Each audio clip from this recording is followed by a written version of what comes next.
शरदाच्या चांदण्यात अजित आमचं गाव आहे. शरदाच्या चांदण्यात अजित आमचं गाव आहे. सोनेत्रातील स्वप्न इथे सध्या उतरत आहे. दाही दिशात घुमतो तो फक्त काटेवाडीचाच आवाज आहे. काटेवाडीचाच आवाज आहे. नमस्कार, मी देवश प्रज्ञा लखन पाथरकर, जिल्हा परिषद प्राथमिक शाळा काटेवाडी, इयत्ता दुसरीचा विद्यार्थी. विषय मांडत आहे जागता राजा अजितदादा पवार. मित्रांनो, वरील काही ओळींवरून आपल्या लक्षात आले असेल की माझे गाव आहे पुणे जिल्ह्यातील बारामती तालुक्यातील काटेवाडी. माझे गाव म्हणजे कर्मयोग्यांची कर्मभूमी, धर्मयोग्यांची धर्मभूमी. अशा या कर्मयोगी धर्मयोगी भूमीमध्ये अनेक नवरत्ने जन्माला आली आणि यापैकी बाबांना कशी सोने म्हणजे आमचे लाडके अजितदादा पवार साहेब. कठोर शिस्त, स्पष्ट वक्तृत्व, धडाडीचे नेतृत्व, सर्वस्पर्शी कर्तृत्व, जनसामान्यांशी जुळलेला अनमोल नातं. कधी तिखट प्रहार, कधी हास्य खळखळत, आजवर त्यांनी परतून लावले संकटाचे कित्येक प्रहार. आव्हानांना पूर्ण उतरतात लढवय अजित पवार. अशा राजकारणातील दादा व्यक्तिमत्वाला विनम्र असे अभिवादन करून मी माझ्या विषयाची सुरुवात करतो. अलीकडच्या राजकारणात दिलेला शब्द पूर्ण करण्यासाठी प्रसंगी नुकसान सहन करतील, टीका आणि टोकाचा विरोध सहन करतील, पण दिलेला शब्द पाळणारच. असे नेते बोटावर मोजणे इतकेच आहेत. बोले तैसे चाले त्याची वंदाळी पावले.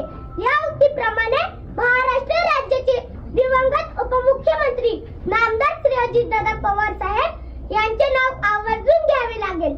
प्रशासनावर मजबूत पकड, पक्ष संघटनेवर मजबूत पकड, दिलेला शब्द पाळणारे, पाहतो, करतो, बघू अशा शब्दांना ज्यांच्या शब्दसंग्रहात स्थान नाही, कार्यकर्त्यांची पूर्ण माहिती असणारे, कार्यकर्त्यांच्या अडीअडचणीला उभे राहणारे, जे पोटात तेच ओठावर असणारे, टापटीपणा, स्वच्छतेची आवड, वक्तशीरपणा या गुणांना जपणारे, पर्यावरणाविषयी आग्रह असणारे.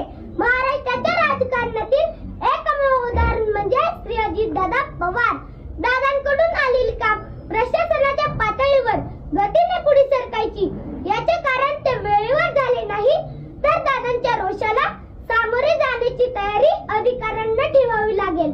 दादांचा आग्रह जनहिताच्या कामासाठी असायचा, त्यामुळे दादांकडून आलेली कामे वेगाने मार्गी लावली जायची. म्हणूनच प्रशासनात दादांचा जेवढा दरारा होता तेवढा आधारही होता. दूरदृष्टी, धडाडी, अचूक नियोजन, अचूक धोरण, अचूक निर्णय क्षमता यांच्या जोडीला माणुसकीचा ओलावा जपणाऱ्या या सामर्थ्यवान नेत्याच्या रक्तात फक्त आणि फक्त विकासाचे ध्येय भिनलेले होते.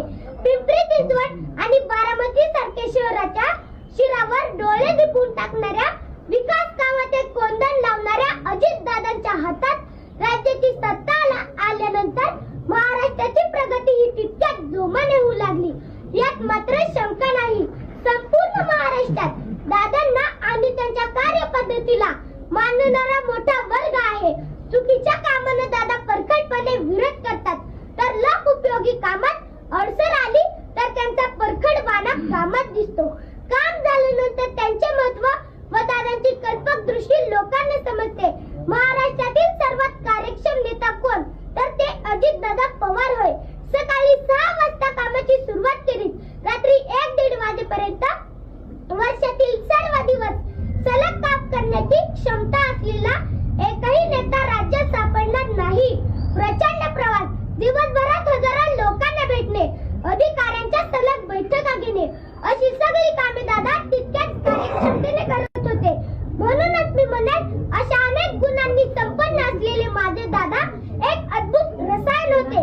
अजितदादा हे दूरदर्शी, वास्तूक विशारद होते.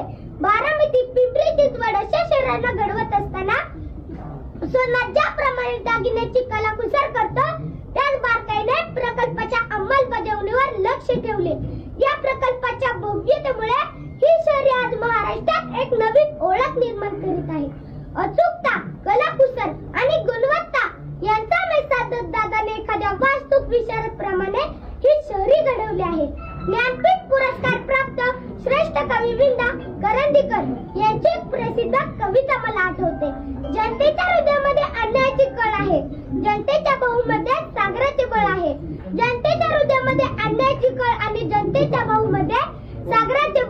ज्याला ओळखता येते तोच लोकप्रमुख राज्यकर्ता होऊ शकतो.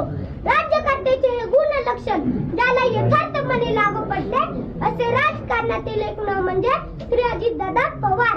महाराष्ट्राचे माजी मुख्यमंत्री वसंतदादा नाईक यांच्यानंतर महाराष्ट्राच्या राजकारणात दादा म्हणून मिरवण्याचा मान मिळाला तो फक्त अजितदादांना. आपला स्पष्ट वक्तव्यपणा आणि सडेतोड वक्तृत्वाने महाराष्ट्राला हलविणारे दादा हे माझ्यासाठी आणि उभ्या महाराष्ट्रासाठी कायमच आदराचे स्थान असतील. आम्ही त्यांच्याकडे आदर्श म्हणून पाहतो. म्हणूनच अजितदादांच्या बाबतीत म्हणावे लागेल, you can love him, hate him, but you can't ignore him.